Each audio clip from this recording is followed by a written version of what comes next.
మనతో పాటు ఇప్పుడు బక్క జడ్సన్ అన్న ఉన్నాడు, కాంగ్రెస్ సీనియర్ లీడర్. నేను నాకు టికెట్ రానప్పుడు ఆత్మహత్య చేసుకుందాం అనుకున్నాను. బీఆర్ఎస్ కారు బాట పడుతున్నా కారు ఎక్కే అవకాశం ఉందా అని చెప్పేసి కూడా వినబడుతుంది. నేను పబ్లిక్ కోసం నేను నా పర్సనల్ లైఫ్ పొలిటికల్ లైఫ్ వదులుకున్నా. జీవన్ రెడ్డి గారు రేవంత్ రెడ్డికి ఓపెన్ సవాల్ విసురుతున్నా అని చెప్పేసి కూడా అంటున్నారు. నీ జగిత్యాల కానీ జగిత్యాల జిల్లానే ఒక కమిటీ అనేది ఉన్న దీక్ష ఏ రోజైనా మీరు మాట్లాడేదా? నేను పోయిన ఎలక్షన్స్లో అన్న జీవన్ రెడ్డి అన్న నేను ఒడగొట్టిన రేవంత్ రెడ్డి అని చెప్పిన. స్వార్థంతో కొట్లాడిన వాళ్ళకు ఏదో ఒక పదవి ఇవ్వడం, ప్రజల కోసం కొట్లాడిన వాళ్ళకు సస్పెండ్ చేయడం అనేది ఒక ఆనవాయితీ. కవిత నేను టార్గెట్ చేసిన, నాకు తెలియదు వీళ్ళిద్దరు పార్ట్నర్స్ అని. కవితని టార్గెట్ చేసిన అని చెప్పేసి రేవంత్ రెడ్డి నాకు టార్గెట్ చేసి. Congress versus cycle Congress open secret అని అనుకోవచ్చా? 101%. ఇప్పుడు మరి వేం నరేంద్ర రెడ్డి ఎవడప్ప? ఓటుకు నోట్లు 2వ ముద్దాయ 3వ ముద్దాయ రేవంత్ రెడ్డి, చంద్రబాబు నాయుడు తర్వాత ఆయనే. ఇప్పుడు 3-4 పార్టీలు తిరిగి వచ్చినాడు. రెవెన్యూ మంత్రి ఆయనది నడుస్తుంది, సీతక్క నడుస్తుంది, సీఎంది నడుస్తుంది. ఒక బట్టి ఏంటంటే బట్టికి సండర్ అయిపోయిన మొత్తం టీడీపీ కాంగ్రెస్. కాంగ్రెస్ ఒకవేళ ఓడిపోవడానికి కారణం ప్రతిపక్షం అవసరమే లేదు, కాంగ్రెస్లో ఉన్న కార్యకర్తలే చాలు అంటారు. కాంగ్రెస్ పార్టీని ఒడగొట్టడానికి ఏ శక్తి లేదు. అది ఒక సముద్రం వస్తుంది. కార్యకర్తల వాళ్ళని ఓడిపోతారు కానీ దాన్ని ఓడగొట్టుకోలేదు. క్రైమ్ రేటు విపరీతంగా పెరిగిందని చెప్పేసి కూడా మనం చూస్తూనే ఉన్నాం అన్న. ఇక్కడ ఒక విధంగా చూడాలంటే హోంశాఖ ఫెయిల్ అయింది అనుకోవచ్చా? బ్రదర్, హోం మంత్రి దగ్గర పెట్టుకున్న రేవంత్ రెడ్డి మీదనే 79 క్రిమినల్ కేసులు ఉన్నాయి. 420 కేసులు 4 ఉన్నాయి. 79 క్రిమినల్ కేసులు ఒక 10 శాఖలు పెట్టుకున్నటువంటి ముఖ్యమంత్రి దగ్గరనే అసలు ఉన్నాయి. ఇక తక్కిన క్రైమ్లో ఏమున్నాయి? నమస్తే, వెల్కమ్ టు యూహం మీడియా. నేను మీ అజిత్. కాంగ్రెస్ గవర్నమెంట్ వచ్చి 2.5 సంవత్సరాలు పూర్తి చేసుకుంది. తెలంగాణ రాష్ట్రంలో అనేకమైనటువంటి మార్పులు నెలకొంటున్నాయి. ప్రభుత్వంలో ఉన్న అధికారుల విషయంలో కావచ్చు, నాయకుల విషయంలో కావచ్చు, ప్రతిపక్షం నుంచి కాంగ్రెస్కి వచ్చిన నాయకుల విషయంలో కావచ్చు, ఎన్నో రకాల అవకతవకలు జరుగుతూనే ఉన్నాయి.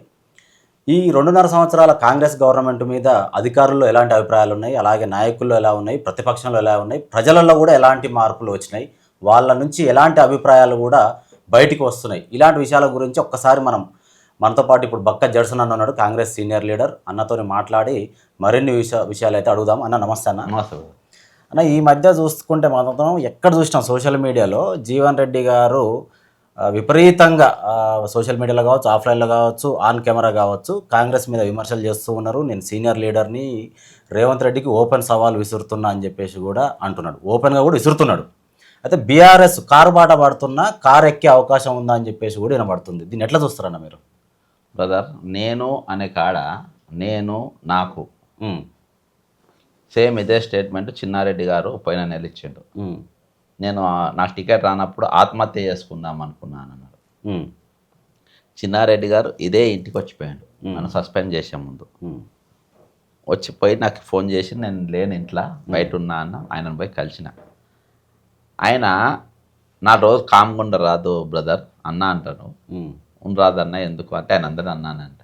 అంటే అన్న పబ్లిక్ ఇష్యూతోనే కాంప్రమైజ్ గాను, రేవంత్ రెడ్డితోని ఎక్కడ కూడా నేను వెనకపోయే సవాలే లేదు.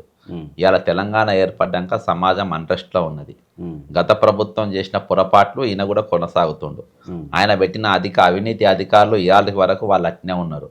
ఆ రోజు పెట్టిన కాళేశ్వరం స్కామ్ అయిందని ఈయన కూడా మాట్లాడిండు. రాహుల్ గాంధీ గారు వచ్చి మరి దీనిపైన ఇది ఒక ఏటీఎం అని చెప్పిండు. ఇవాళ మీరు ఒక జ్యుడిషియల్ కమిటీ చేసింది, ఇది అయిపోయింది అని మీరు సస్పెండ్ చేసుకొని నేను ఎక్కడ కూడా కాంప్రమైజ్ గాను అన్న.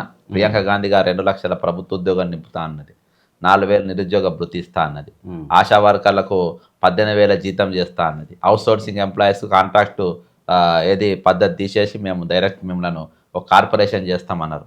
ఈరోజు ఇన్ని మాటలు తప్పినానా, నువ్వు సస్పెండ్ చేసుకో, ఏమన్నా చేసుకో, నేను ఇంట్లో కాంప్రమైజ్ అవ్వాలి లేదు, నేను కొట్టాడతానని చెప్పిన. నాకు కాంప్రమైజ్ అన్ని అవకాశాలు వచ్చినాయి. నేను పబ్లిక్ కోసం నేను నా పర్సనల్ లైఫ్ పొలిటికల్ లైఫ్ వదులుకున్నా. నా పర్సనల్ లైఫ్ పొలిటికల్ లైఫ్ను నాకు రావాల్సిన ఎంజాయ్మెంట్స్ని అన్నీ వదిలేసుకున్నా. అవును, వీళ్ళు ఇద్దరు పెద్ద మనుషులు కూడా ఈ వయసులో వాళ్ళు ఏం మాట్లాడతారు. వీళ్ళకు ఒకవేళ ఎమ్మెల్యే ఇలా నీకు జీవన్ రెడ్డి గారికి ఎప్పుడైతే రాజ్యసభ అభ్యర్థి ఖరారు అయిపోయిండు, వేం నరేంద్ర రెడ్డికి ఇచ్చిండ్రు, అక్కడికి వెళ్ళి గల్లమెత్తిండు. నేను పోయిన ఎలక్షన్స్లో అన్న జీవన్ రెడ్డి అన్న నేను ఒడగొట్టిన రేవంత్ రెడ్డి అని చెప్పిన. అంటే జడ్సన్ నీకు పార్టీగా సస్పెండ్ చేసింది కాబట్టి నీకు టికెట్ ఇవ్వాలి కాబట్టి నువ్వు అట్లా మాట్లాడుతున్నావు అని అన్నాడు. మోసినవాడేనే బ్రదర్. వీళ్ళు ఎప్పుడైనా న్యాయం, నాకు రేవంత్ రెడ్డి మీద కోపం ఉన్నది, పబ్లిక్ ఇష్యూస్ వల్ల దీనివల్ల కోపం ఉన్నది.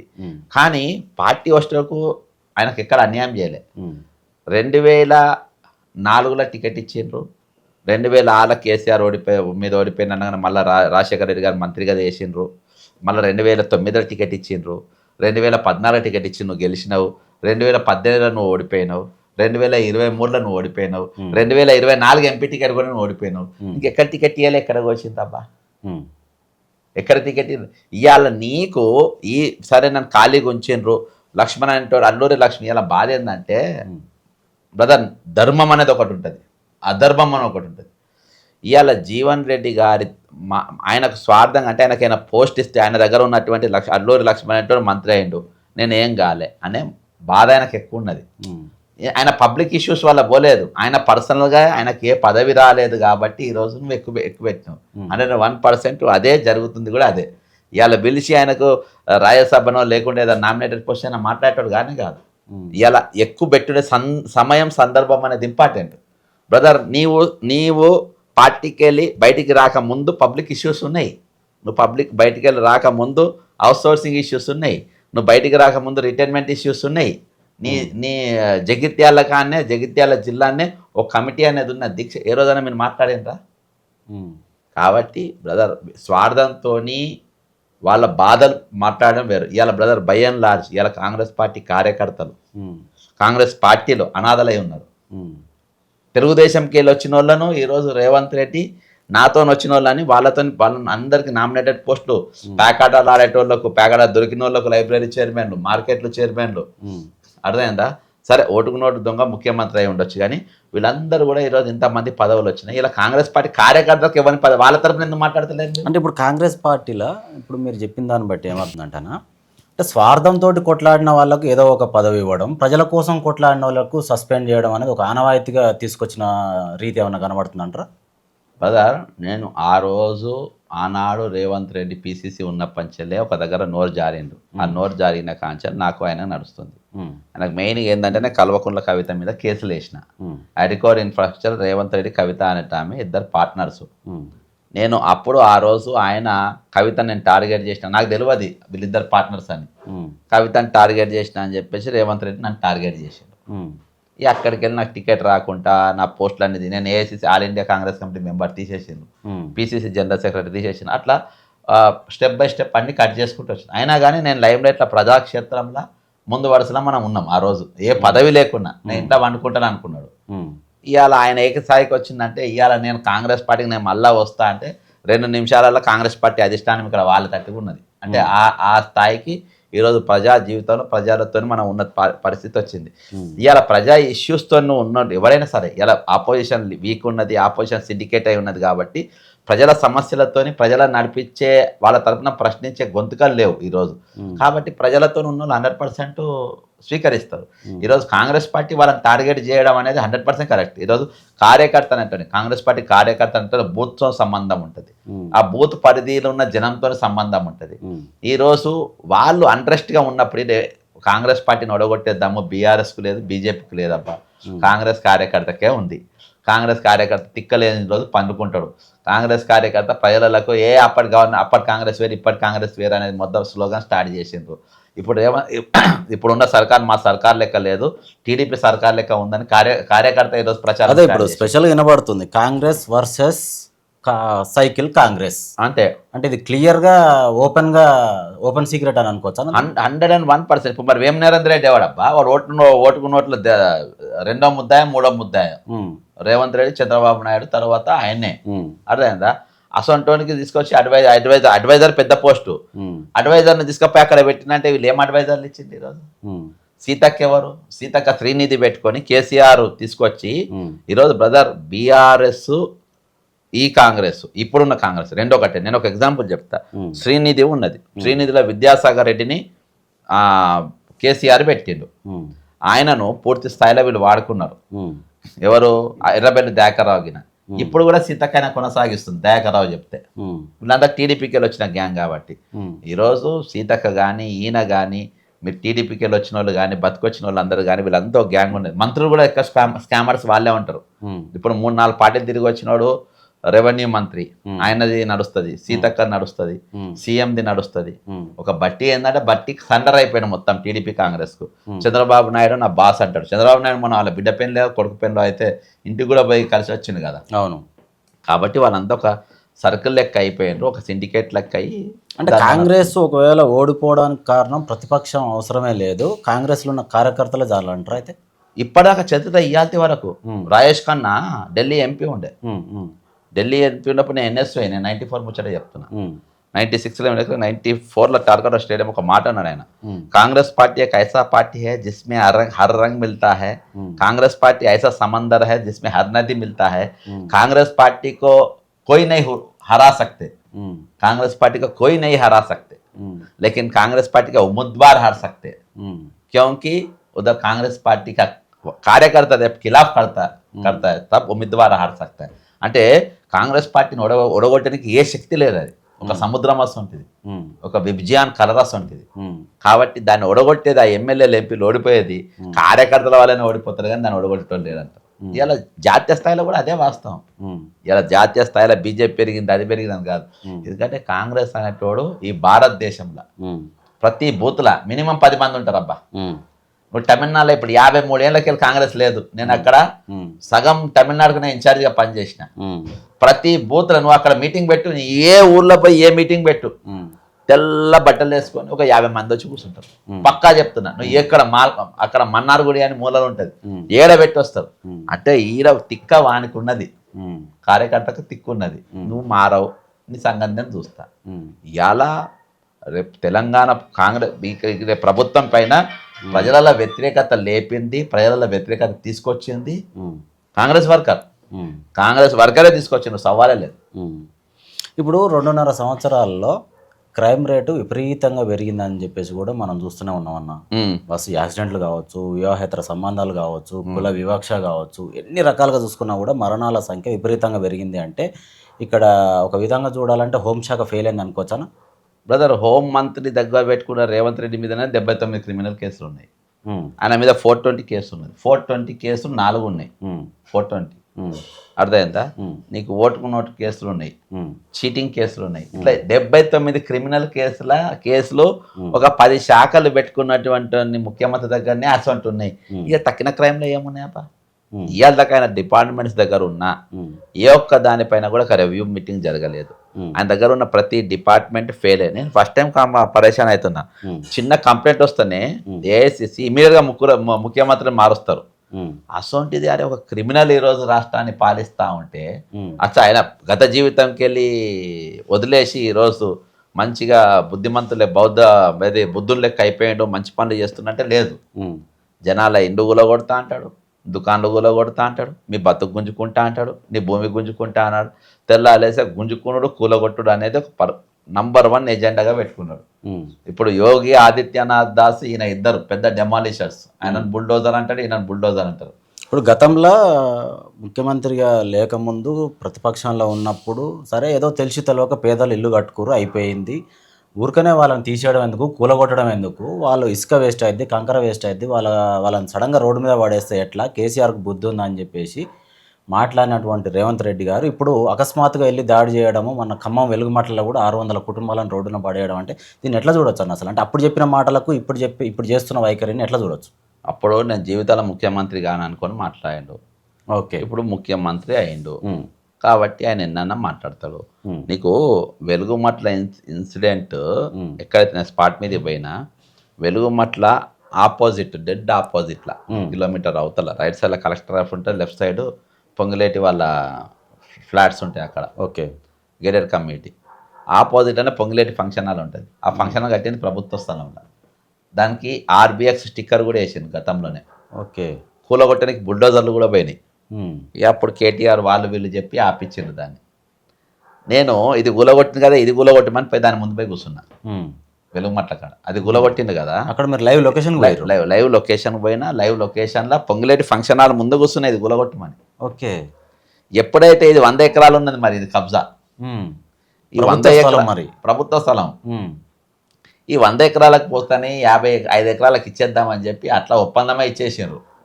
అక్కడికి ఫోన్ వచ్చింది, దీన్ని పూర్తి స్థాయిలో టార్గెట్ చేసినప్పుడు అది ఇచ్చిండ్రు.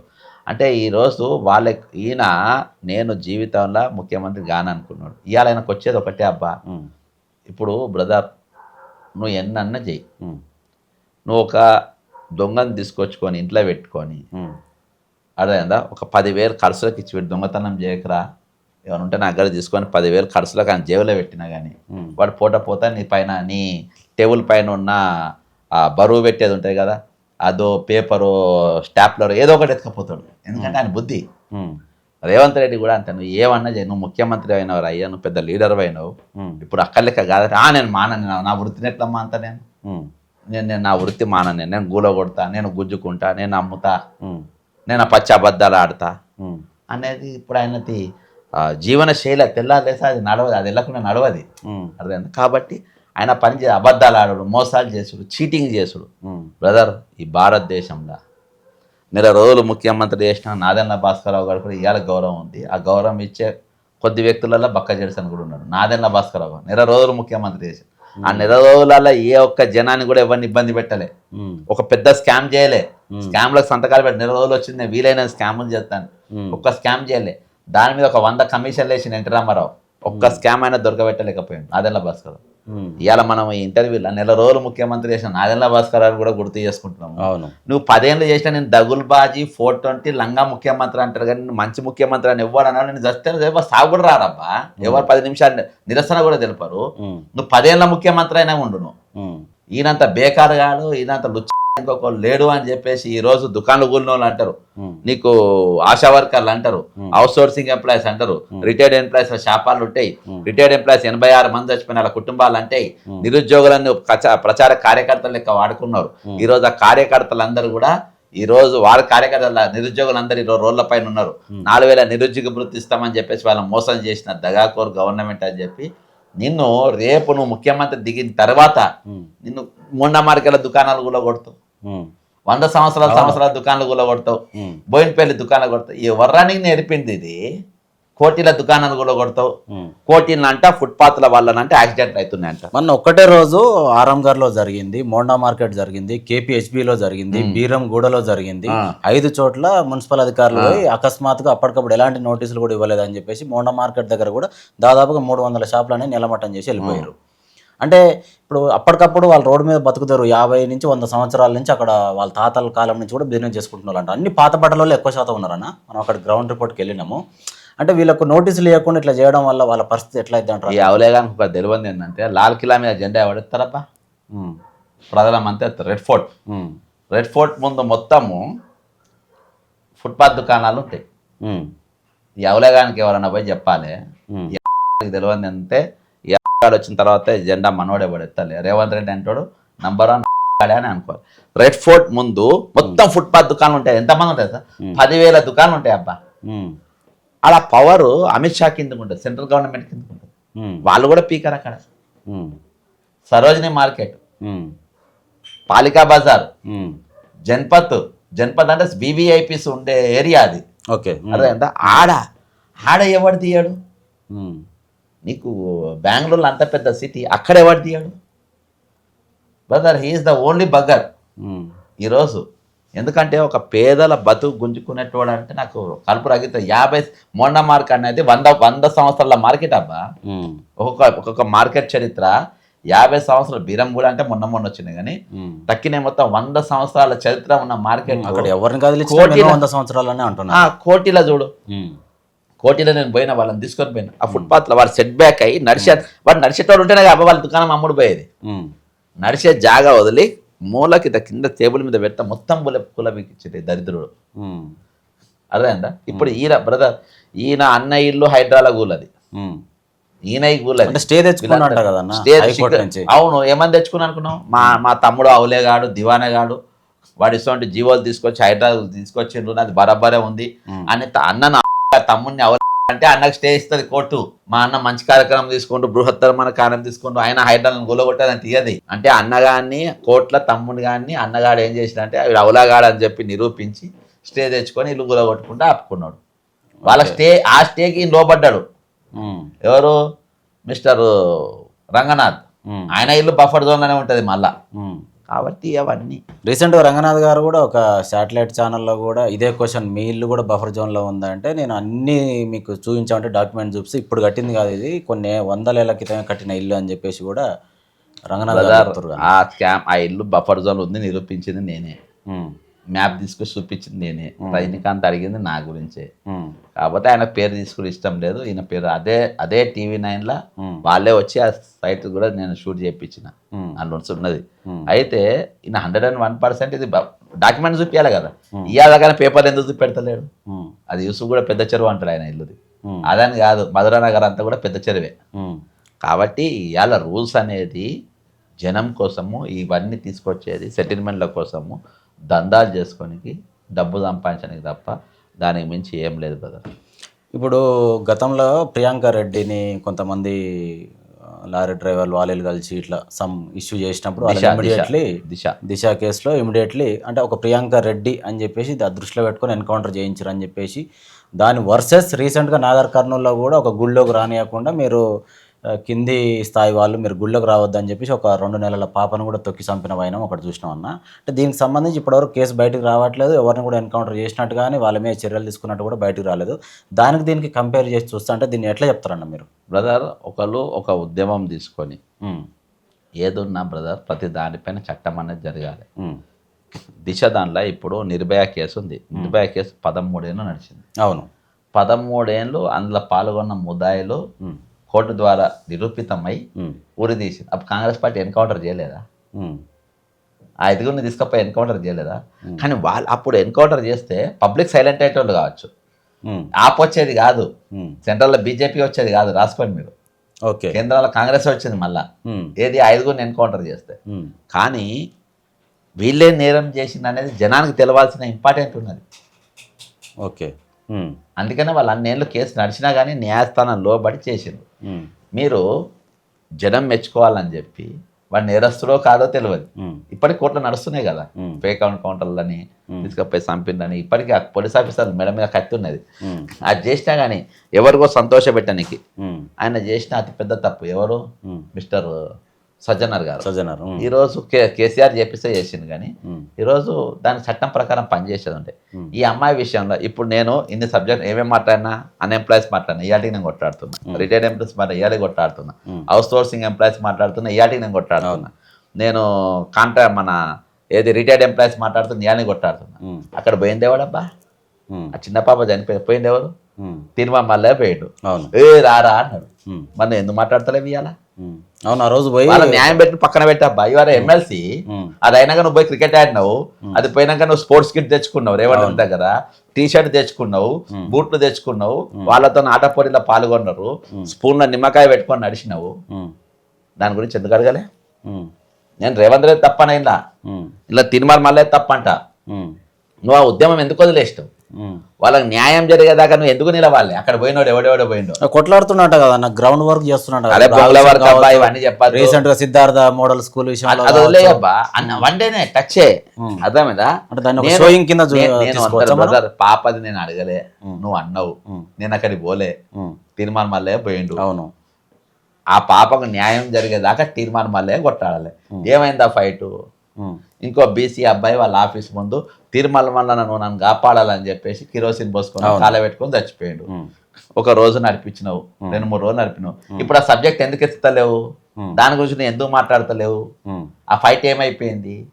ఆయన మళ్ళీ ఒక ఏదో ఈశ్వరాచారి, అవును అర్థమైందా? ఈశ్వరాచారి ఎందుకు వదిలేసినావు సబ్జెక్టు?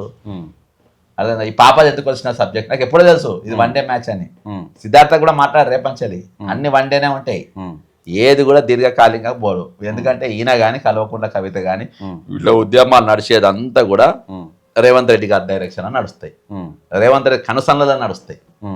కాబట్టి అవి కవిత కూడా కంప్లీట్ గా తండ్రి కేసీఆర్ని వదిలిపెట్టి అన్న కేటీఆర్ని వదిలిపెట్టి రేవంత్ రెడ్డి అనుచ ఈ కనుసన్నల్లో నడిచే అంత ఉందా? అయితే వదిలేయకుంటే కేటీఆర్ కేసీఆర్ పెద్ద ఉద్యమం చేస్తున్నారు రేవంత్ రెడ్డి మీద, పెద్ద ఫైట్ చేస్తున్నారు అబ్బాయిలు సోషల్ మీడియాలో తప్ప. వీళ్ళ గ్రౌండ్ ఏది, వీళ్ళ ఫైట్ ఏది, వీళ్ళ ఉద్యమం ఏది? కేసీఆర్ కాకుండా సరే హరీష్ రావు అయినా కేటీఆర్ అయినా ఏదో మాట్లాడుతుందా బ్రదర్? ఒకటి చెప్తా మీకు, సింపుల్ చెప్తా. కమిటెడ్ ఎక్స్పెండిచర్ అనేది ఒకటి ఉంటుంది మన బడ్జెట్లో. కమిటెడ్ ఎక్స్పెండిచర్లో ప్రభుత్వ ఉద్యోగం కూడా తెలియదు, ఈ పదం బయటికి తీసుకొచ్చింది నేను, ఇది రాజ్యాంగంలో ఉందని. ఫస్ట్ వాళ్ళ జీతాలు ఇవ్వాలి, పెన్షన్లు ఇవ్వాలి, రిటైర్మెంట్ బెనిఫిట్స్ ఇచ్చిన తర్వాత అప్పులు కట్టాలి. ఈరోజు అది కాగ్ రిపోర్ట్లో ఉన్నది. ఇవాళ మొన్న అసెంబ్లీలో జరిగిన సమావేశాల్లో కాగ్ రిపోర్ట్ గురించి వీళ్ళు మాట్లాడారు, కమిటెడ్ ఎక్స్పెన్స్ గురించి మాట్లాడు, డైవర్షన్ ఆఫ్ ఫండ్స్ గురించి మాట్లాడు. ఇవన్నీ మాట్లాడితే రామకృష్ణారావు గారు జైలుకు రామకృష్ణారావు అనేటువంటి సీరియస్ ఎట్లా పెట్టిందని చెప్పి మీరు మాట్లాడారు. సందీప్ కుమార్ సుల్తాన్ అని ఏ విధంగా చెప్పి మీరు మాట్లాడారు. అర్థమైందా? ఎవరు? బీఆర్ఎస్ వాళ్ళు. బ్రదర్ వీళ్ళంతా సిండికేట్ బ్రదర్, వీళ్ళంతా సిండికేట్. ఓ సిండికేట్ అయ్యి ఒక కథ లెక్క వీళ్ళని నడుస్తుంది. ఇవాళ వాళ్ళు దాన్ని వచ్చి ఆమె తల్లిదండ్రులను వదిలేసింది. వీళ్ళ బ్రదర్ బయటికి రాగానే నీ ఆస్పాసులు అన్ని పంచి 10 ఏళ్ళ జీవితంలో వస్తున్నాం మనం. కవిత వచ్చిందబ్బా, నీ ఆస్తి పాస్తులు నేను దోపిడీ చేసినా ఇన్ని పైసలు ఇవన్నీ కూడా మీకే ఇస్తున్నా అని చెప్పేసి మొన్న అనుకోకుండా నేను ఒక అవుట్ సోర్సింగ్ ఎంప్లాయీ దీక్ష పోతే ధర్నా పోతే ఆమె కూడా వచ్చింది పోయిన ఆదివారం. వస్తే ఆమెను ముందే అడిగిన 2016 పేపర్ లీకేజ్ దోషులు నీ ఆల్రెడీ కూడా పట్టుకోవాలి. ఆమెనే అలా ప్రథమ ముద్దాయి క్షమాపణ చెప్పింది చూడు, అది నేను చేయబట్టే చెప్పింది. ఓకే, ఇవాళ వరకు పేపర్ గ్రూప్ 1 ఫస్ట్ వచ్చిన ఫోటో ఇవాళ వరకు రాలేదు, దాని మీద ఎందుకు ఎంక్వైరీ అయితే లేదని చెప్పి అడిగిన. అది ఆమెకు అర్థమైంది, నాకు అర్థమైంది, అక్కడ ఎవరికి అర్థమైందో కాలేదు తెలియదు. పేపర్ లీకేజ్ ఆమెనే అబ్బా చేసింది. మీరు అడిగిన చెప్పింది మాట్లాడలే ఆమె అందరికీ. నేను ఇక్కడ ఇప్పటిదాకా వచ్చిన వాళ్ళందరూ కూడా క్షమాపణ చెప్తా, డ్రామా నడిపిస్తుంది కానీ అంతా. నేను ఇవాళ నీకు పరివర్తన అనేది ఉంటే అక్రమంగా సంపాదించిన నీ ఆస్తి అంతా పంచు, నువ్వు ముందు పంచినాక నువ్వు రా. ఇవాళకెళ్ళి నేను ఇదని నువ్వు 100,000 కోట్ల రూపాయలు వేసుకుంటావు మీ నాయన పవర్తో సంపాదించి. మా నాయనతో వచ్చిన పైసలు నాకు ఒక్కడు కూడా వద్దని అన్నాడు వాడే. నీ ఆస్తి వివరాలు నా దగ్గర ఉంది. వద్దనే బయటకు వచ్చి ఇప్పుడు ఏప్రిల్ 25వ తారీఖు, ఇవాళ 6, 25వ తారీఖు అధికారికంగా ప్రకటిస్తా, ఉదయం 10 గంటలకు నేను ముహూర్తం పెట్టుకున్నా. నాకు సెంటిమెంట్ నేను 25కో 26కో చెప్తున్నా కదా, మా ఆస్తి వివరాలు మొత్తం గవర్నర్ తమిళసాయి గారికి కూడా ఇచ్చిన. నేను అవన్నీ కూడా చదువుతా. అవి వాళ్ళ నాయన ఇల్లు వద్దన్నావు కదా, పార్టీ వద్దన్నావు కదా, వాళ్ళ నాయన పేరుతోని నువ్వు అడ్డం పెట్టుకొని సంపాదించిన సంపాదన మొత్తం వివరాలు సర్వే నంబర్లతో సహా చెప్తా. నువ్వు అన్ని గవర్నమెంట్ పబ్లిక్ సరెండర్ చేయాలి. అలా గుడిసె లేపి 2 బెడ్రూమ్ ఇల్లు కలిపి ఎవరికి ఇస్తావో ఇయ్యి నువ్వు, నేను చిట్టా చదువుతా. ఆ రోజు నువ్వు సరెండర్ చేయాలి. అప్పుడు నిన్ను జనాన్ని నమ్ముతారు. నాయన పేరు చెప్పుకొని సంపాదించిన పైసలు కావాలి, అన్ని కావాలి. కానీ ఈరోజు ఎవరు నమ్ముతారు ఈ డ్రామా? ఇది రేవంత్ రెడ్డి డైరెక్షన్లా బ్రదర్. ఇవాళ నీ జాగా పోయింది అనుకో, నీ జాగా నీకు వాపసు రావాలంటే కవిత దగ్గర పోయి ఒక ఫోన్ కొడితే నీ జాగా నీకు వస్తుంది. అర్థమైందా? అది వాళ్ళది ఉన్నది ఇది. కానీ ఇవన్నీ డ్రామాలు ఇవి. వీళ్ళిద్దరు తయారు చేసేది ఆయన్నే, వీళ్ళందరూ కూడా వాళ్ళ డైరెక్షన్ పనిచేస్తున్నారు అన్న. ఫైనల్గా ఇప్పుడు రేవంత్ రెడ్డి గారు గతంలో చాలాసార్లు చెప్పిన వీడియోనే పదే వైరల్ అవుతుంటుంది ఒక వీడియో.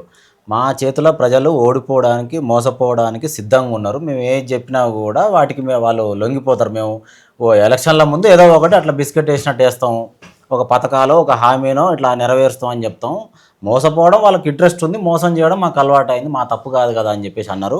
అట్లనే ఇప్పుడు రైతు భరోసా విషయం కావచ్చు, రుణమాఫీ విషయం కావచ్చు, నిరుద్యోగ భృతి కావచ్చు, ఎక్కడన్నా పల్లెటూళ్ళలో కావచ్చు, నగరాల్లో కావచ్చు, రోడ్ల నిర్మాణం విషయంలో కానీ అప్పు ఊడతలేదు, మన దగ్గర డబ్బు లేదు అని అన్నాడు. అట్లా అన్న వ్యక్తి ఇప్పుడు మనం ఇందిరాగాంధీ కుటుంబానికి ఆర్థిక సహాయం కావాలనంటే రాష్ట్రం వ్యాప్తంగా ఉన్న కాంగ్రెస్ పార్టీ కార్యకర్తలు తలా వచ్చి చేస్తే 1000 కోట్లు ఇవ్వలేమా అని అంటే, వీటికి డబ్బులు లేవు, వాటికి తలా వచ్చేసి డబ్బులు సమకూర్చి ఇచ్చేంత అంటే దీన్ని ఎట్లా చూడొచ్చు అన్న? అందరికీ లేదు కానీ ఇలా కార్యకర్తలుగా రూపాయి లేదు. ప్రభాకర్ అని ఒక యూత్ కాంగ్రెస్ జనరల్ సెక్రటరీ ఉన్నాడు, ట్రీట్మెంట్ తీసుకోలేక పోయి వాళ్ళ ఊళ్ళో ఉంటాడు. ఇవాళ దాకా ఆయన పేరున్న లీడర్, పేరు లేని వాళ్ళు గట్టి లీడరు ముదిరాజ్ బిడ్డ అనిల్ కుమార్ యాదవ్కు అత్యంత సన్నిహితుడు. ఈరోజు కిడ్నీ ప్రాబ్లంతో బాధపడుతుంది. బలవంగా కార్యకర్తలు అంటే మంచి లీడర్ పేరే చెప్తున్నా. Youth Congress state general secretary 3-4 సార్లు 10 ఏళ్ళు చేసినాడు. దాఖలు అడ్మిట్ అయి ఉన్నాడు. పోయి చూస్తారా మీరు? వైద్యం ఇప్పిస్తున్న ఆ పని ముఖానికి నువ్వు జనం వదిలే 1000 కోట్లు ఇచ్చే ముచ్చట పక్కన పెట్టు. ఇలా కార్యకర్తలు ఇచ్చే కార్యకర్తల పేరుతోని ఈయన దోచుకున్న పైసలు ఆల్రెడీ కేరళ ఎలక్షన్స్కి వెళ్ళిపోయినాయి పైసలు. అదే కేరళ పైసలు వెళ్ళిపోయినాయి. అక్కడ బిగ్ టీవీ స్టార్ట్ అయింది ఆల్రెడీ, ఆడ ప్రచారం మొదలైంది. ఆడ పోయే ప్రతి పైసా తెలంగాణకి వెళ్ళి పోతున్నాయి. ఇలా కార్యకర్తలు అంటే ధనవంతుడు కాలే. నువ్వు ధనవంతుని అయినావు, నీ వేం నరేంద్ర ధనవంతుడైండు, నీ పొంగిలేటి శ్రీనివాసరెడ్డి ధనవంతుడైండు, నీ సీతక్క ధనవంతురాలైంది. ఇప్పుడు సీతక్క ధనలక్ష్మణ్ పేరు మార్చుకోవాలి, సీతక్క కాదు ఇప్పుడు లక్ష్మి. సీతక్క పేదక్కే కదన్న, పేదక్క కాదు ఇప్పుడు ఆమె ధనలక్ష్మి. ఇప్పుడు ఆమె అర్థమైందా? ఆమె పేరు ఇప్పుడు ధనలక్ష్మి. ఫుల్ మీల్స్ ఉన్నది, బఫే ఉన్నది. అర్థమైందా? ఒక శ్రీనిధికి వెళ్ళి వస్తుంది ఆమెకు బఫే. కాబట్టి వాళ్ళందరూ కూడా వాళ్ళు ఉన్నారు. కానీ టీడీపీకి వెళ్ళి వచ్చిన వాళ్ళు ఉన్నారు. కానీ కాంగ్రెస్ వాళ్ళు వచ్చిన వాళ్ళ దగ్గర ఎవరి దగ్గర రూపాయలు లేదప్ప. కనీసం తెల్ల కద్దరు షర్ట్ వేసుకుని కూడా వాళ్ళు మర్చిపోయారు. కలర్ షర్ట్లు వేసుకొని తిరుగుతున్నారు స్టేట్ లీడర్లు. ఇప్పుడు ఈ గాంధీ సరోవర్ది ఎట్లా చూడొచ్చు అన్న, మనం మూసీ సుందరీకరణ ఒక గాంధీ విగ్రహం పెడితే తప్పేముంది అని చెప్పేసి కూడా మాట్లాడుతుండ్రు కదా, దాని గురించి ఇప్పుడు అపార్ట్మెంట్లో ఉన్న బాధితులు కూడా వాళ్ళు మొరబెట్టుకుంటున్నారు. రాత్రే పోయినా నేను మీటింగ్కు, పక్కన ఇంకొకళ్ళు కూడా మొదలు పెట్టిండ్రు. చెప్తున్నా కదా బ్రదర్, ఈయన దగ్గర కట్టనికి రూపాయలు లేదబ్బా, ఇప్పుడు దానికి ఫ్రీ ప్రచారం చేయాలి. ఈ మధు పార్క్ వల్ల ఒక 400 ఇళ్ళు ఉంటాయి, ఆ చుట్టుపక్కల ఒక 2-3 వేల ఇళ్ళు ఉంటాయి. రాత్రి నేను పోయిన కాడ ఆఫీసర్స్ కానీ అని నైట్ పోయినా, నైట్ మీటింగ్ అయింది. నైట్ పోయినా కార్తిక్ రెడ్డి వచ్చిండు, వాళ్ళంతా బీఆర్ఎస్ వాళ్ళు వచ్చిండ్రు, నేను కూడా పోయినా. సరే వాళ్ళు వీళ్ళంతా ఒకటే అని చెప్పిన. అయితే వాళ్ళు పోయిన తర్వాత అక్కడ నేను ఆర్బీఐలో రీప్రజెంటేషన్ ఇచ్చిన, తెలంగాణకు రూపాయి అప్పు ఇయ్యద్దని. ఎందుకు ఇయ్యద్దు అంటే అవన్నీ దోసుక తింటారు అని చెప్పి, ఇయ్యద్దు వీళ్ళు దొంగలు అని చెప్పిన. వాళ్ళు ఇస్తలేరు, ఆల్రెడీ 28% ఎక్కువ ఇచ్చిందంట అప్పు, ఇయ్యరు. అయితే ఆడ ఏం చేస్తారంటే వీళ్ళందరికీ నోటీసులు ఇస్తారబ్బా, వీళ్ళు మా ఇల్లు గులో కొడుతుండ్రు, ఇక్కడ ఉబ్బుసి కడుతుండ్రు, మా ఇల్లు గులో కొడుతుండ్రు, సరోవర్ కడుతుండ్రు, మా ఇల్లు గులో కొడుతుండ్రు, ఇక్కడ సుందరీకరణ చేస్తుందని వీళ్ళు ప్రచారం చేస్తారు. చేస్తే ఆ మూసి పక్కన ఉన్నటువంటి పెద్ద పెద్ద ఫార్మా కంపెనీలు కానీ ల్యాండ్ ఓనర్స్ కానీ చాలా మంది వాళ్ళందరూ భయపడతారు. ఈ ఇంట్లో 2-3 అపార్ట్మెంట్లు కూలగొడతారు, అలా కూలగొడితే వాళ్ళంతా భయపడతారు, భయపడి సెటిల్మెంట్ చేస్తారు. ఇందాక హైడ్రా నడిపింది అదే. హైడ్రా అంటే పేదల ఇల్లు కూలగొట్టింది, వాసవి కూలగొట్టలే, ప్రెస్టేజ్ ప్రేమావత్ చెరువులు ఉన్నది అది కూలగొట్టలే, ఆనంద్ కన్వెన్షన్ హిమాయత్ సాగర్ ఉంది అది కూలగొట్టలే. ఇక చాలా మంది బడాబాబులే చాలా మంది ఉన్నాయి, వాళ్ళందరితో సెటిల్మెంట్ చేసుకుని పైసలు తీసుకున్నారు. ఓకే, అంటే కూలగొట్టకపోవడానికి మల్లారెడ్డి తొడగొట్టి అరే సాలే బొమ్మడిది అని చెప్పి తిట్టిండు, ఆంటీ కూడా కూలగొట్టలే. అర్థమైందా? అట్లా పదాలు వాడిన తర్వాత కూడా ఎంఐఎమ్మోడు చాప్రోసి అన్నాడు. అర్థమైందా బ్రదర్? రేపు నాకు ఒకవేళ ఎప్పుడైనా చట్టసభల్లో పోతే నా చేయికి పవర్ వస్తే నేను ఫస్ట్ రంగనాథ్ కూలగొడతా, సెకండ్ ప్రేమావత్ చెరువులో ఉన్నటువంటి ప్రెస్టేజ్ కూలగొడతా, ఆనంద్ కన్వెన్షన్ కూలగొడతా నాకు పవర్ వస్తే. ఎందుకంటే వీళ్ళు మొత్తం పెద్దోళ్ళని టార్గెట్ గుంజింది కదా, ఎట్లెట్లా అవుతుంది అంటే అవి వాస్తవానికి అవి చెరువులు ఉన్నాయి, అన్ని పర్మిషన్ పర్మిషన్ ఇచ్చింది ఎవరు? మళ్ళీ కేటీఆర్. ప్రెస్టేజ్ కు పర్మిషన్ ఇచ్చింది కేటీఆర్. కేటీఆర్ మళ్ళీ చెరువులు ఉందని మాట్లాడాడు. ఇది సిండికేట్ వీళ్ళంతా దొంగలని చెప్పని చెప్తున్నా. కవిత మాట్లాడేది ప్రెస్టేజ్ మీద, వాసవి మీద మాట్లాడేది కవిత. వీళ్ళందరూ కూడా సిండికేట్ బ్రదర్, ఒక దోపిడీ వ్యవస్థ, దోపిడీ దొంగలు. వీళ్ళంతా కలిసి తెలంగాణ దోచుకుంటారు. ఈరోజు ఎవ్వరు ఏం చేసినా కానీ, ఈరోజు గాంధీ సరోవర్ కట్టినా ఏది కట్టినా రేవంత్ రెడ్డి కోసము, అది సెటిల్మెంట్ చేసుకోవడం. ఒక ఇటుక పిల్ల కూడా కట్టలేదు. ఇవాళ నీకు గాంధీ సరోవర్ కాడ ఒక 4,000 హిందూ సమాధులు ఉంటాయి. హిందూ సమాధుల కాడికి నేను వీడియో తీసుకున్నాను. ఇవాళ సోషల్ మీడియాలో తెగరెచ్చిపోతారబ్బా, ఏది దేశం కోసం ధర్మం కోసం 2-3 నారీమణులు కూడా ఉన్నారు. మరి అక్కడ హిందూ సమాధులు ఉన్నాయి, హిందూ శ్మశాన వాటికని మోసేసి తాళం వేసిండ్రు, దానిపైన మట్టి పూడ్చబోతుంది. మీకేమైనా సిగ్గుందా అంటున్నా? దేశం కోసం ధర్మం కోసం కొట్టేటోళ్ళు ఆ సమాధి గ్యాస్ పై లేదు కట్టెలపై పెట్టుకొని వండుకోవాలి, అపార్ట్మెంట్ కట్టెలపై పెట్టుకొని ఒప్పుకొని వీడియోలు చేసే మనులు ఉన్నారు. మీరు ఈ మనులందరిని పోయి ఒకసారి మీరు ఆ హిందూ శ్మశాన వాటిక ఎట్లా మోస్తారు, హిందూ శ్మశాన వాటిక అంటే ఏమనుకుంటున్నావు, ఒక్కసారి అన్న పోయి అక్కడ వీడియో చేసినా. నేను రాత్రి పూట పోయి చేసిన అక్కడ, దాని గురించి నిన్న కూడా మాట్లాడినా. వీళ్ళు పోయి మా బండి సంజయ్ పోయి మాట్లాడినాడబ్బా, సిగ్గులు ఉన్నాయా అబ్బా వీళ్ళకు? సిగ్గు శరం ఏమైనా ఉందా? వీళ్ళు ఏమైనా కులాన్ని డివైడ్ చేయాలి, మతాలను డివైడ్ చేయాలి, బలహీనులు కాబట్టి. కులాల మతాలను వాడుకునే వాళ్ళు బలహీనులు కాబట్టి వీళ్ళు ఆ సెంటిమెంట్ రెచ్చగొట్టి ఓట్లు వేసుకోవాలి. కానీ ఇవాళ 4,000 సమాధులు పోతా అంటే ఎవరు మాట్లాడతలేడు, ఎవరు పోతలేడు. సరోవర్ కింద, సరోవర్ పక్కన ఒక బీజేపీకి సిగ్గు లేదు, ఒక విహెచ్పీకి సిగ్గు లేదు, ఒక ఆర్ఎస్ఎస్కి సిగ్గు లేదు. ఇవాళ మేము పెద్ద మాట, నేను ఇంత డేరింగ్ అనే స్టేట్మెంట్ ఇస్తున్నా అంటే నేను అక్కడ పోయినా దాని గురించి నేను మాట్లాడినా కాబట్టి. దొంగలిల్లంతా వీళ్ళంతా కూడా బీజేపీ ఎక్కడ చూసినా ఒక మాట అంటుంటారు కదన్న, బండి సంజయ్ కావచ్చు, రఘునందన్ రావు అయినా సరే, ఇది కాంగ్రెస్ కాదు, ఇది కాంగ్రెస్, రేవంత్ రెడ్డి కాదు రేవంత్ ఉద్దీను అని చెప్పేసి. ఏ దొంగలబ్బ వాళ్ళు బ్రదర్? కొండక్కల్ పోయిండు, వెలిమల పోయిండు రఘునందన్ రావు, ఇక్కడ ఒక్క ఎకరం తీసుకోకపోయినా నేను ఊకొని అన్నాడు. తీర్మానం వల్ల పోయిండు, 3 గంటల వీడియో చేసిండు, మళ్ళీ కనబడ్డారా బాడ? వెస్టర్న్ మీద ఇంత పెద్ద వీడియో చేసిండు, రఘునందన్ కనబడ్డారా బా? బ్రదర్ ఇవన్నీ ఈ ఉద్దీన్లు గిద్దీన్లు ఏంటంటే ఇవి ఫీలింగ్ తీసుకొచ్చి జనం. నేను చెప్తున్నా కదా, నువ్వు ఏం బీగాకు, రఘునందన్ రాకు, బండి సంజయ్కి, వీళ్ళందరికీ నేను కిషన్ రెడ్డి, మీరు ఏం బీగకుండ్రబ్బా, మీరు ఏం బీగకుండ్రి.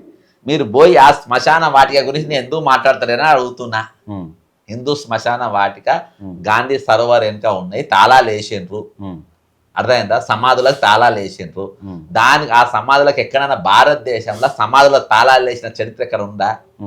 అదే మీరు ఎందుకు పోతలేరు, ఎందుకు మాట్లాడతారు, ఉదినికి ఇదిని పక్కన పెట్టండి. ఉమ్, అర్థమైందా? మీదేంటి? ఉమ్, ఇలా వీళ్ళు ప్రచారం చేస్తారు, brother Feroze Gandhi is a Parsi. Um, అర్థమైందా? వీళ్ళ వంశం పార్సీ వంశం, ఉమ్, ముస్లిమ్స్ కాదు. ఉమ్, వీళ్ళట్లా వాట్సాప్ గ్రూప్లో ఒకటి తయారు చేసి ఉమ్, బ్రదర్ వాస్తవాలు మాట్లాడలే, సత్యం ఏందో మాట్లాడలే, నిజం ఏందో మాట్లాడలే, వీళ్ళంతా రెచ్చగొట్లు ఓట్లు వేసుకునే పరిస్థితి. రేవంత్ రెడ్డి, ఉమ్, బండి సంజయ్, ఉమ్, కిషన్ రెడ్డి, అరవింద్, బీఆర్ఎస్ నాయకులు, ఎంఐఎం నాయకులు, వీళ్ళంతా ఒకటి. అందుకని మల్లారెడ్డిది కూల్తలేదు, ఎంఐఎం కాలేజీ కూల్తలేదు, అవును ఇప్పుడు ఇక్కడ నా దుకాణాలు కూలుతున్నాయి, ఉమ్. కింద ఉన్న సాయిబులందరికీ ఇప్పుడు ఎంఐఎం సంబంధించి ఆ కాలేజ్ కూడా అంటే అక్కడ కొంతమంది స్టూడెంట్స్ చదువుకుర్రు, సడన్ గా కూలగొడితే స్టూడెంట్స్ కి ఇబ్బంది అవుతుంది అనే దృష్టిలో పెట్టుకొని ఇలా అయినా 50 ఏళ్ళ కింద ఇల్లు కట్టింది కాబట్టి ఇది ఒరిజినల్ ఇల్లు. 50 ఏళ్ళ మున్సిపల్ ఉన్నది, పర్మిషన్లు ఉన్నాయి, లేఅవుట్లు ఉన్నాయి. ఉమ్, ఏది రంగనాథ్ వాళ్ళ ఇల్లు. రంగనాథ్. తక్కిన ఇండ్లేమో వాళ్ళు 40 ఏళ్ళ కింద కట్టలే, అవన్నేమో పుణ్యానికి వచ్చి కట్టినా, అవేమో కూలగొడతావు. ఉమ్, అదే మల్లారెడ్డి కాలేజ్ ఏమో చెరువులు లేదు, బుద్ధిమంతుడు, ఉమ్, నేను బండబూతులు తిడతాడు. అంటే మీ అందరు ఏంటంటే బ్రదర్ ఇవన్నీ ఒకటి దిక్కు, ఈ దోపిడీదారులు, దోపిడీ వ్యవస్థ ఒక దిక్కు, దోపిడీ గురే వర్గంలా కాంగ్రెస్ వాడు ఉంటాడు, బీఆర్ఎస్ వాడు ఉంటాడు, బీజేపీ వాడు ఉంటాడు, ఎంఐఎం ఉంటాడు, సిపిఐ ఉంటాడు, సిపిఎం ఉంటాడు, దోపిడీ గురే వర్గంలో ఉంటారు. ఉమ్, దోపిడీ చేసే మా గెల్లు శ్రీనివాస్ యాదవ్ ఉన్నాడు, ఉమ్, ఏడా మన ఓడిపోయాడు మధ్యతర ఎన్నికల్లా మన ఇక్కడ హుజరాబాద్లో. ఉమ్, హార్డ్ వర్కర్ ఆయన, పక్క జరిపిండు. ఉమ్, దోపిడీ వర్గం తీసుకొచ్చుకొని పక్క పెట్టుకున్నారు. కౌశిక్ రెడ్డి అయ్యేవాడు సూసైడ్ బ్యాచ్, ఉమ్, ఎమ్మెల్యేని చేసి కార్యకర్తను చంపేసిండ్రు. అంటే ఎక్కడ పోయినా బలయ్యేది కార్యకర్త. నేను ఏ పార్టీ అయినా కాదు, అది బీజేపీ కానీ కాంగ్రెస్ కానీ. ఇప్పుడు ఇలా చూడు, బండి సంజయ్ కానీ, కిషన్ రెడ్డి కానీ, రేవంత్ రెడ్డి కానీ, ఎంఐఎం వాడు కానీ, లేకుంటే మల్లారెడ్డి కానీ, వీళ్ళంతా హ్యాపీగానే ఉన్నారు. వీళ్ళ ఇల్లు కూలుతున్నాయబ్బా, ఉమ్. పచ్చి కబ్జాలు ఉన్నది. ఏది అంటే ఇప్పుడు మల్లారెడ్డి వీళ్ళంతా ప్రజల్ని నమ్మించడం కోసం ఒకరి మీద ఒకరు విమర్శలు చేసుకోవడం అంటారా? అంతే బ్రదర్. అరే రారా బొమ్మ తొడగొట్టి రారా సాలే అది ఇది అన్నాడు ఉమ్, రేవంత్ అవును రెడ్డి, ఓపెన్ గా అన్నారు. అన్నాడు. మరి ఆయన గులగొట్టదప్ప అట్లా అంటే. ఉమ్, నేను ఇవాళ ఇంతమంది గుల్తా ఉన్న ఫైరింగ్ మీద ఉన్నాయి. నాకు ఎప్పుడైనా పవర్ వస్తే రంగనాథ్ అన్ని ఇంట్లో నేను ఏమన్నా రంగనాథ్ మాత్రం పక్కా గులగొడతా అని చెప్పి డిసైడ్ అయినా నేను. ఏ రోజైనా నా పవర్ వస్తే, ఉమ్, అదే నాకు కసి ఏమైనా ఉంటే కదా పవర్ మన చేతికి వస్తే. ఆ ఫైర్ మరి రేవంత్ రెడ్డికి ఎందుకు లేదు, అంత బండబూతులు తిట్టినా, ఉమ్, అరే దొంగ చోరు, నీ బిడ్డ పైన నా దగ్గర పైసలు తీసుకపోలేరా ఉమ్, అని అన్నాడు. మరి అంత రేషం ఉన్నాడు, నువ్వు ఎందుకు గులగొట్టావు? మీరంతా ఒకటి, మీరు అందరు అనుకునే తిట్టుకుంటారు. ఉమ్, మీరు అందరు అనుకునే నన్ను ఏం తిట్టాలి, నేనేం తిట్టాలి అని మీరు లైమ్ లైట్ ఉండని ఒక్కొక్కరు తిట్టుకుంటాడు. ఇప్పుడు ఇది పొంగులేటి శ్రీనివాసరెడ్డిది ఎట్లా అన్న, అది రాఘవ కన్స్ట్రక్షన్ ల్యాండ్ మాఫియా ఈ కబ్జా అని మొత్తం ఒక హడావుడి నడుస్తుంది. కేటీఆర్ కూడా స్వయంగా అక్కడికి వెళ్ళిండు, దాన్ని ఏం బ్రదర్ ఒకటి ఏం కావు బ్రదర్, పరిశీలిస్తారా అవన్నీ అంతొకటే బ్రదర్. వీళ్ళంతా ఏది కాదు బ్రదర్, ఇక్కడ బలయ్యేది కామన్ మ్యాన్. పేదోడు బలవుతాడు, మామూలు బలవుతాడు, మామూలు కార్యకర్తలు బలవుతారు ఏ పార్టీలో. వాళ్ళందరూ నేను బీఆర్ఎస్లో ఎగ్జాంపుల్ చూపించిన కదా గెలుస్తుంది, అట్లా ఎక్కడ కూడా బలి అవుతారు. కాబట్టి పెద్దోడు ఎక్కడ కూడా ఏ పార్టీలో ఎవరు బలిగాడు వాళ్ళందరూ కూడా హ్యాపీగా ఉంటారు. ఇది వాళ్ళు. ఫైనల్గా రేవంత్ రెడ్డి 2.5 సంవత్సరాల పాలన గురించి ఒక మాటలు చెప్పాలంటే ఏం చెప్తారన్న మీరు? నీ ఏం చెప్తా బ్రదర్, ఇప్పుడు cancer 4th stage cancer patient రాష్ట్రాన్ని 4th స్టేజ్కి పట్టుకొచ్చిండ్రు, ప్రజానీకాన్ని 4th స్టేజ్లో పట్టుకొచ్చిండ్రు. ఈరోజు ఎవ్వని బతుకు ఎట్లా కూలుతుంది అనేది అర్థం కాని పరిస్థితులలో తెలంగాణ సమాజం ఉన్నది. అది స్పష్టంగా కనబడుతుంది అంతే. ఓకే, థ్యాంక్ యూ అన్న. Right brother.